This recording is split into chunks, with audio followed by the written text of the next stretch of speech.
How do you thrive in a real estate recession? Stay tuned.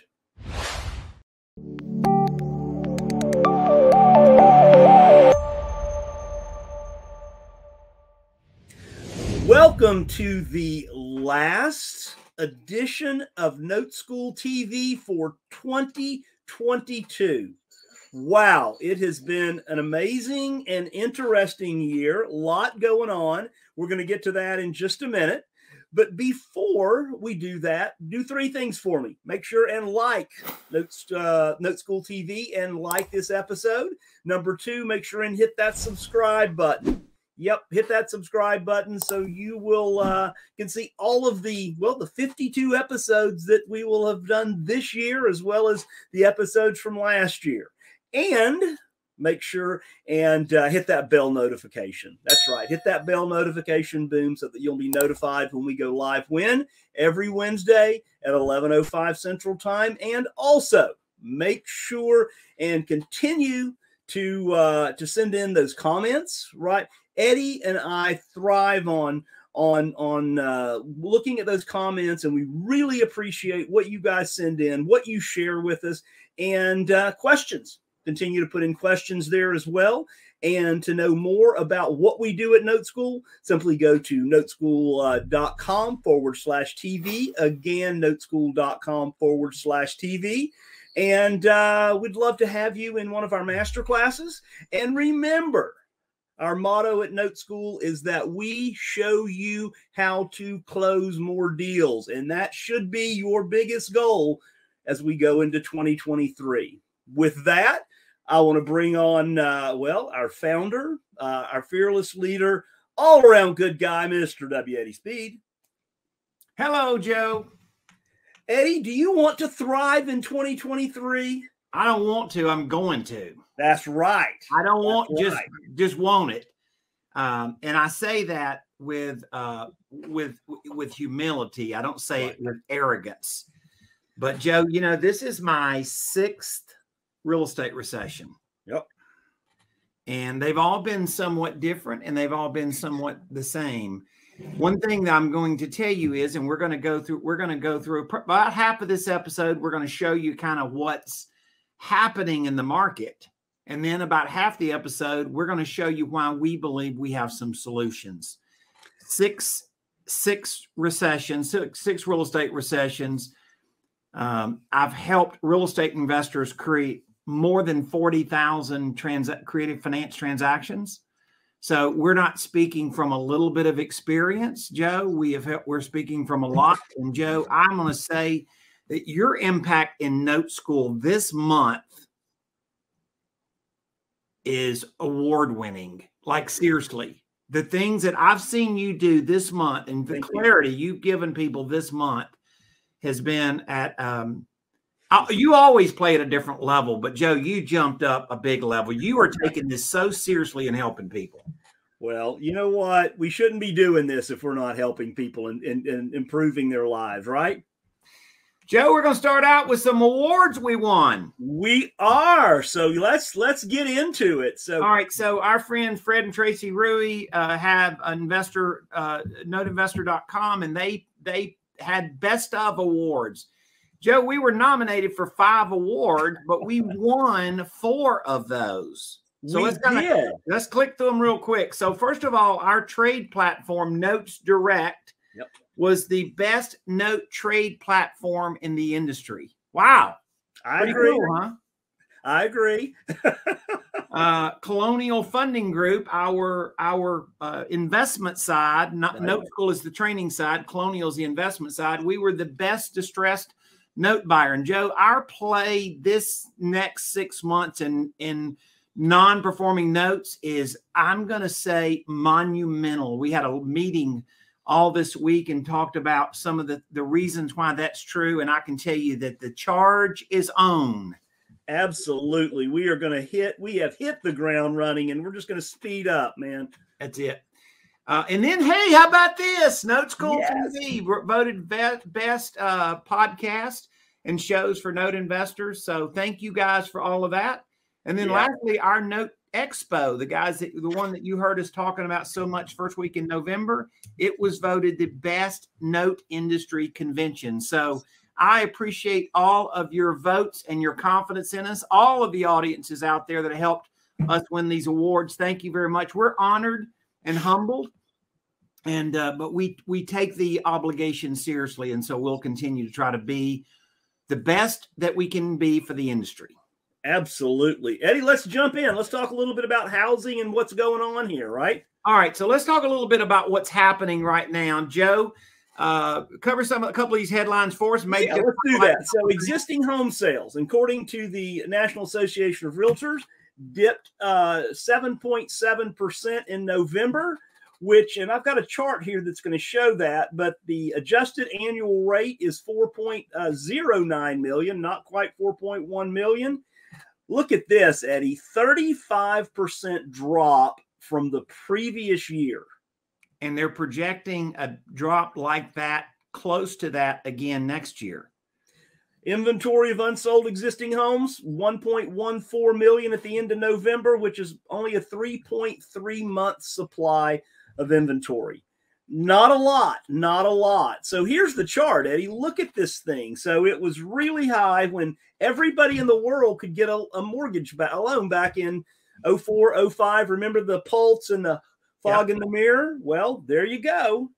And Joe, then, I want you to show that decline, though, and kind of the angle of that decline. Yep. And that's an angle, but look at the decline starting really in the early summer of this year. Look at that decline over there to the far right. Yep. Look at that. That's like a cliff, Joe. Right there. Yep. Yeah, you couldn't get much more. That's a pretty much you're auguring it in at that point. In the aviation industry, we call that buying the farm. Yeah. Oh, all right. So that is a big deal, and that's what we're looking at. Projections for next year. Joe, we didn't hit anything like the sales they projected we were going to hit this year. No, and they're projecting 3.5 million properties sold next year, and now all of a sudden it seems like they're maybe backing off the confidence of that. Well, it is. I'll tell you this, Joe, without creative financing, it's not going to happen. Without creative, no truer words have ever been spoken. That's exactly right. The people that can do it are going to do it. And the people that don't do it, the only reason they don't is they don't know how. That's the only reason you wouldn't include creative financing in your strategies. That's it. Home builder sentiment, Eddie, drops 12th straight month, but in maybe a bottom may be near. We're not saying it's going to be, but it could be. So 12th straight month, lowest level since 2012. And Eddie, and this is according to the National Association of Home Builders, and Jerry Contner, who is the chairman of NAHB, says in this high inflation, high mortgage rate environment, builders are struggling to keep housing affordable for home buyers. Building costs are up more than 30% this year. And I quote again, and average price reductions are typically for the builders about 8%. 62% of builders are using incentives to boost sales or bolster sales, including providing mortgage rate buy downs, paying points of the buyers, and offering price reductions. We have entered a real estate recession. There's just no other way to say it. Strongest in the Northeast. That's interesting. And the weakest in the West, where the prices are pretty high. And have already dropped a lot. And have already dropped. Yeah, we've talked about Boise and Austin. Denver and West is how a lot of the market describes it. All right, Joe, what else? Sure. Mortgage lender, Ginnie Mae, forbearance increase again. So this just kind of tracks June 1st of 2020, when a lot of folks were entering into the forbearance situation, through the end of this last month. Eddie, there was some 8.3 million Americans entered into a forbearance program. 29.7 resulted in a loan deferral or a partial claim, right? 18.2% continued to make their monthly payments. They filed, but they didn't use the option. And look at this, 17.3 represented borrowers who did not make all of their monthly payments and exited forbearance without any kind of loss mitigation plan. They got a delinquent note. Yep, got a delinquent note. They got a delinquent note.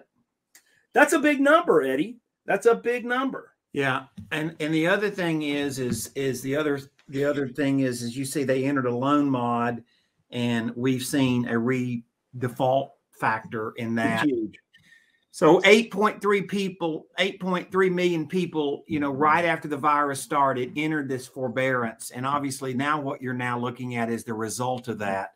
And Joe, there are 1.8 million loans currently that aren't making a monthly payment.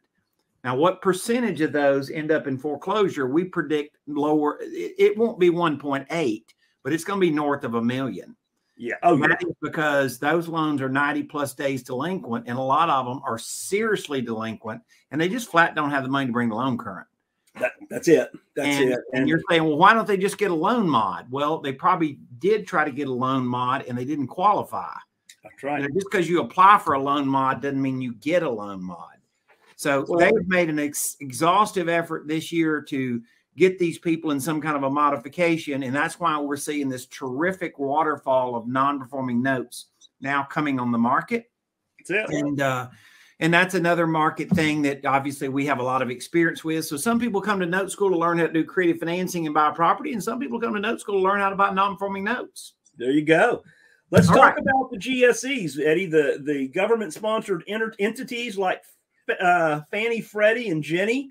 Lender repurchases. Give them an idea. Give these guys an idea of what that really means. What happens is they sell those loans into they sell them what they call through the window, right? And that basically they sell them, with that quasi government assurance, Fannie Mae, Freddie Mac, FHA, whatever it is. And the truth of the matter is that something happens to these loans that they either discover there was an underwriting flaw, or something happens like the customer doesn't make their first payment, or some other reason such as that. And these are called agency buybacks. And this is a big deal. And this is a surging number. And somebody like us is paying a lot of attention to this because, Joe, this means that they're going to continue to tighten the underwriting criteria. That's right. Because they don't want to get caught and have to buy a loan back. And believe me, the lender that loans them the money to make that loan sure doesn't want them to get caught. And these agency buybacks are a big story. We see the credit requirements of, Joe, about 45% of the people that could get a mortgage before the virus can't qualify underwriting wise today. And that's not because of high rates. That's for other underwriting standards. Right. All right. Yep. And look at 64% increase. That's big, right? Big. Let's talk about consumer debt, Eddie. This is continuing to skyrocket.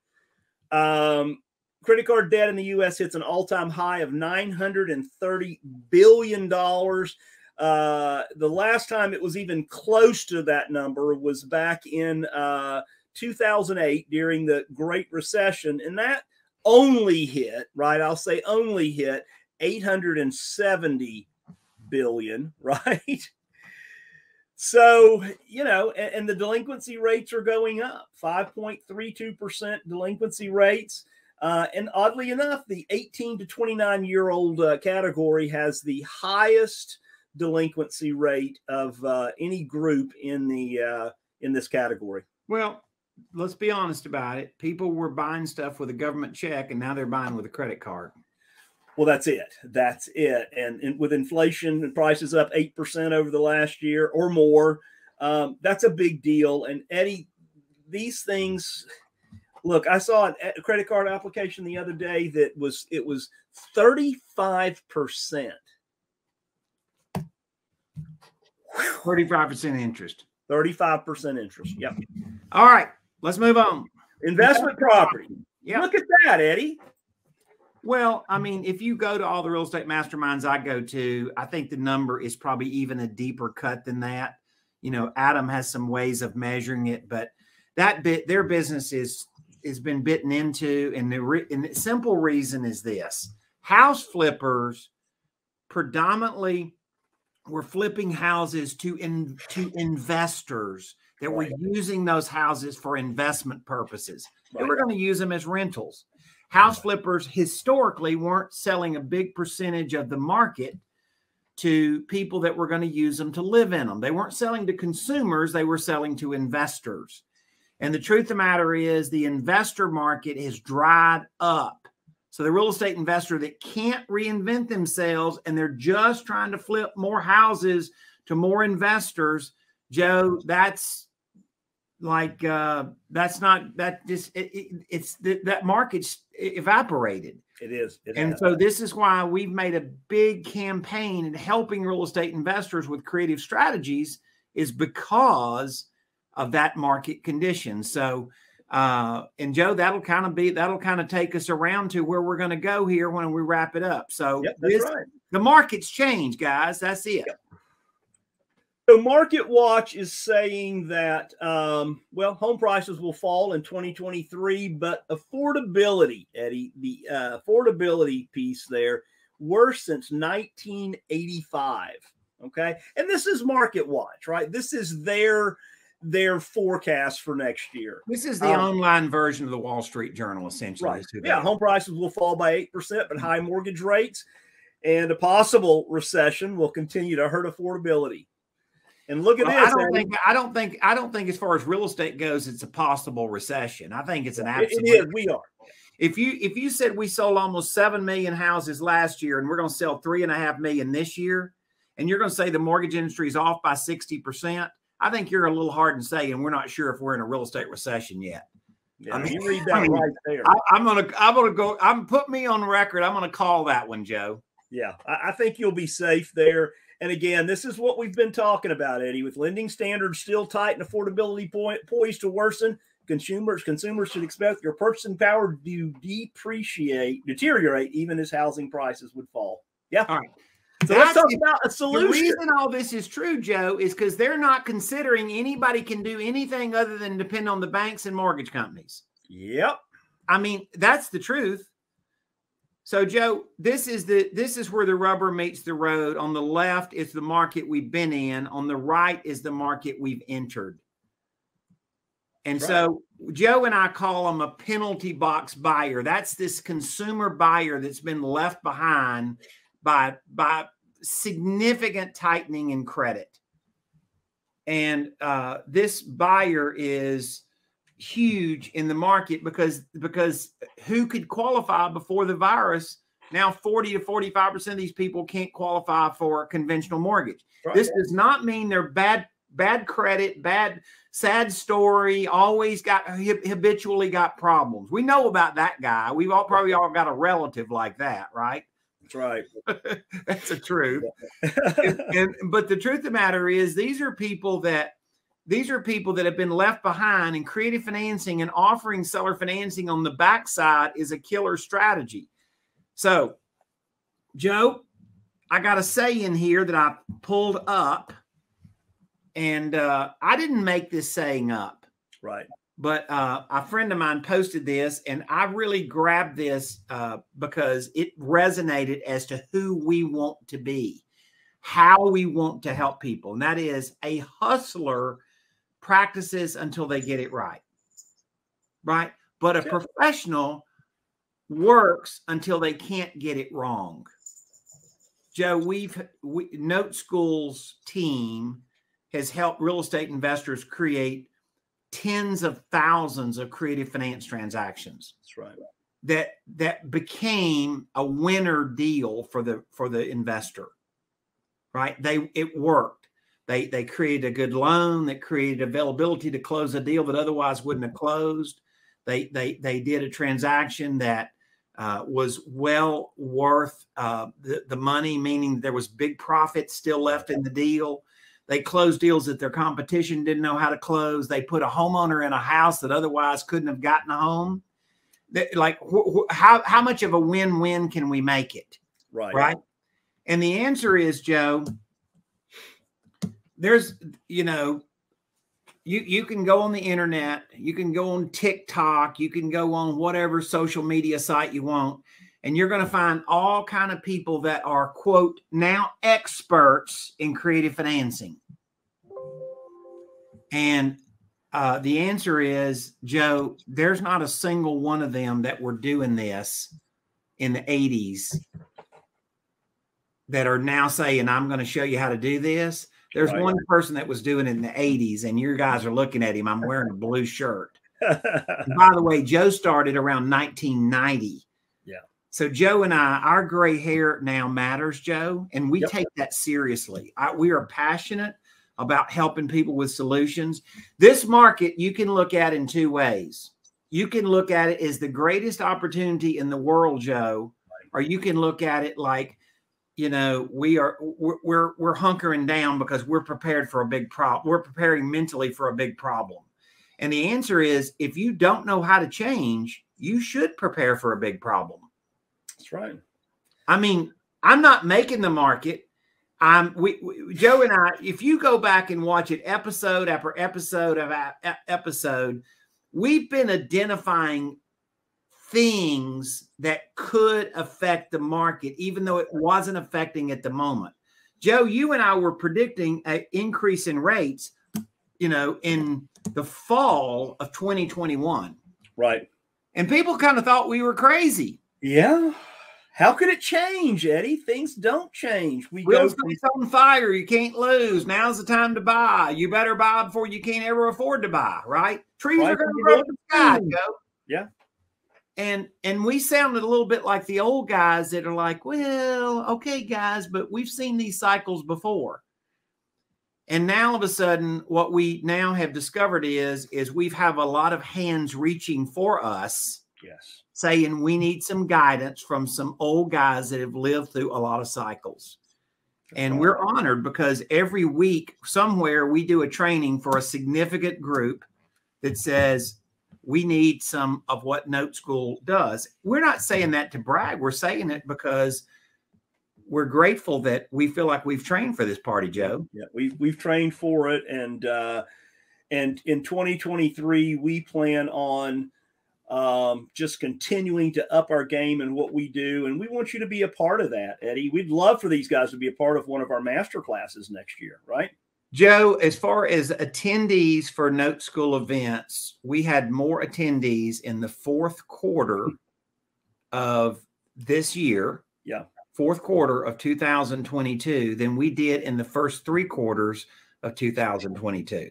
So if you think we haven't experienced people reaching out saying it, statistics just are screaming it. Yeah. So the answer is, with that being said, Joe, I want to talk just a minute as we kind of wrap this up. Like, what silos do we think are important?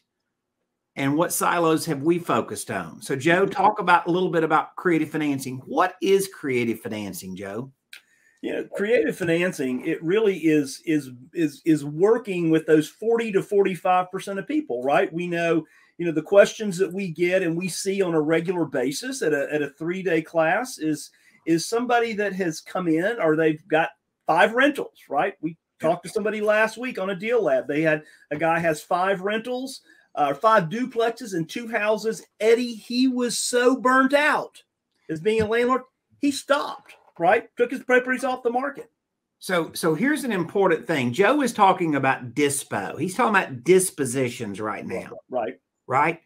And what he says is we're teaching people to sell to consumers that have been left behind, right, not investors that no longer can't financially model it or don't want to financially model it, acquiring more rentals. Now, Joe, let's talk about the acquisition side. Right? Because the dispo side has adjusted how we do the acquisition side. Right? The dispo is how we sell it and who we sell to and who we target. Now, Joe, talk about the acquisition side. Well, Eddie, the biggest thing that we have is if you've got to buy it right. Right. So as we go in and we talk to folks that have properties on the acquisition side, as we talk to them and we perfect our talk off and the way that we talk to them, right? We find out what their pain is, right? We've put a lot of time in in determining why they want to sell or what's their motivation. It's the psychological sale, right? It's not buying on numbers. But Joe, most of the people that do creative financing are buying properties that they're stuck on price. That's right. And our strategy is the one strategy that works when they are stuck on too high of a price. Well, and imagine having a phone call with a seller and just being able to offer one program, our cash program, buying at a discount, buying at 20-30% discount. And the seller saying, well, I'm not selling that way. But yeah. So if all you can do is pay cash when the guy didn't take your price, then you just kind of walk away hat in hand. That's right. What we do is say, reposition another program. And that program is acquiring the property with creative terms. Right. Right. And simply put, what you're getting the seller to do is what you see advertised on TV the most in when it comes to buying furniture. Right. Right. The furniture company finances all of the furniture, or maybe just part of the furniture, and they finance it and they take their money later. And that's exactly what you're getting the seller to do, is to make a smart decision. If they want to, if they're stuck on that higher price, they can do that, but only if they are like the furniture company and they take those payments later. And what we do is show you, the real estate investor, how to essentially create way below market rates in ways that are not common in the business. And we've developed some templates and some processes. So you're just following what we've already structured, and we just show you how to select the right ones depending on the story. Right. You don't have to be a calculator whiz. You don't have to be a calculator whiz. Joe and I have been studying calculator for decades. Right. You don't have to be a calculator whiz. We just are teaching you what we've learned in certain structures that sellers are very likely to be willing to do because they get their price. And if positioned correctly, and like the furniture company, you're making a smart decision, Mr. Seller. You're taking part of your money later, and the furniture company didn't lose money. And Joe, you wouldn't lose money either. It's the fit finder, Eddie. It's what we've taught, and what we're teaching now is how to find the right fit for that seller, so that seller is happy. You win, they make money, and we make money while they make money. Okay, so NoteSchool essentially teaches 3 silos. That is a significant silo that we teach. So we work with real estate investors, or we work with people that want to be financial specialists and teach them how to be a financial specialist to work with real estate investors. And that's how I did so many transactions, is I really was that kind of specialist, and I help real estate investors do that. The next silo, Joe, is people don't really realize this, but you can buy a loan, somebody else's loan that is paying, and you can buy that loan at a discount, and you don't have to go full with buying the property. You can just go buy the note and start receiving income. And Joe, the returns on that are pretty dang solid. They're very solid. Very solid. Call them in most cases north of 10%. That's right. Okay. So that's called performing notes. Yep. And we sold through our student network. We sold 70 of those loans this month. Yeah, absolutely. Something like that. Yeah. A lot. A lot. And then, Joe, this cycles depending on the market. So we've had a pent-up inventory of people that weren't paying on their mortgage, what is classified in the industry as calling non-performing loans, NPLs, right? And those non-performing notes they're now coming over the top. There's been a whole lot of them, but they haven't quite reached the, delinquent status, and now they're coming over the top. And Joe, we are seeing a significant surge in the amount of non-performing notes compared to what we've seen in the last several years. Right. And so I can tell you that our projections for the first quarter of 2023 are significant dollar differences in the amount of volume, the transactions. I mean, like significantly different. And that's based on what we're seeing. It's not just a hope and a prayer. No, it's based on the market conditions. And our executive team that works on that side of the business is really doing that. So, Joe, there's really those three silos, right? Creative financing, buying and selling, right? Buying performing notes, because rental properties, honestly, probably the math doesn't work, right? And then also buying non-performing notes.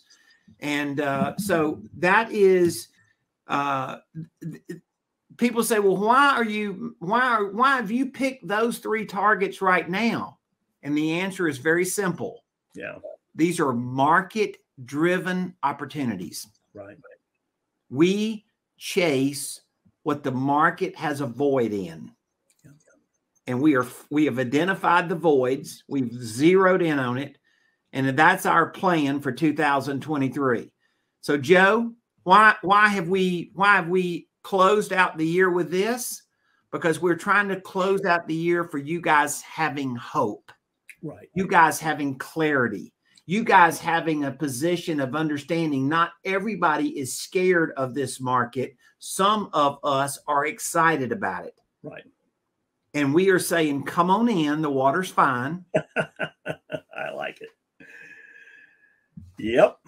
Come on in, the water's fine. Eddie, that is exactly right. And we want to see you guys at one of our events this year. And get in contact with us, noteschool.com/TV, and let's hook up. Let's have a conversation.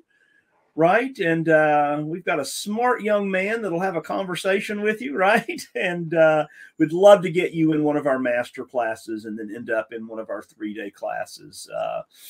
We feel very strongly about these three pieces of training: the creative finance, non-performing, performing loans. Guys, there's huge opportunities. And that's what you want to focus on in 2023 for sure. Let me say one last thing, Joe. I want there to be a defined pattern. Note School positions the market based on data. Note School positions the market on understanding where there's a problem in the market that's unsolved with a strategy to solve that problem. Right. That's what entrepreneurs do. And if you notice, you look back, we're very data driven. Joe, I see a lot of people post on Facebook. Let's just be honest about it. Their hot sports opinion. Right. But all of a sudden, their hot sports opinion doesn't match data. It doesn't match what the people that are making billion-dollar bets are saying. Right. What we are trying to do is we're trying to say we're positioned and very friendly with people that legitimately make billion-dollar bets on what the industry is going to do. Mm-hmm. And we try to understand the logic that they understand. And then we try to go teach it to you guys so that you're operating like you're a hedge fund, even though you're just a small investor. How about that? To have that access is a game changer for sure. Joe, last Note School TV for 2022. Give me some closing words, my friend. It has been an interesting year, right? I think we could all agree, but I trust that what Eddie and I and all of the team at Note School have been showing you this year, and specifically the last quarter of this year, as we've closed this out, things changed from January to December, right? Big time. And start 2023 on the right foot. Right. Start 2023 with a twinkle in your eye as you get up in the morning and you say, you know what? I know exactly what I'm going to work on today. And I know exactly what I'm going to work on the next 12 months. So 2023, well, it's like I used to say to my kids, Eddie, make it a good day or not. The choice is yours. Right. So make it a good year. Right. Make it a good year. And we're going to be there every step of the way with you. Happy New Year, everybody. We are so glad that you got to hang out with us, and we are obviously looking forward to a year that requires some specialized knowledge and skills, and we're being very encouraging that you too can take advantage of this opportunity, and we would like for you to have the tools and the resources and the confidence to be able to do that. Happy New Year, everybody. Happy New Year. Be safe.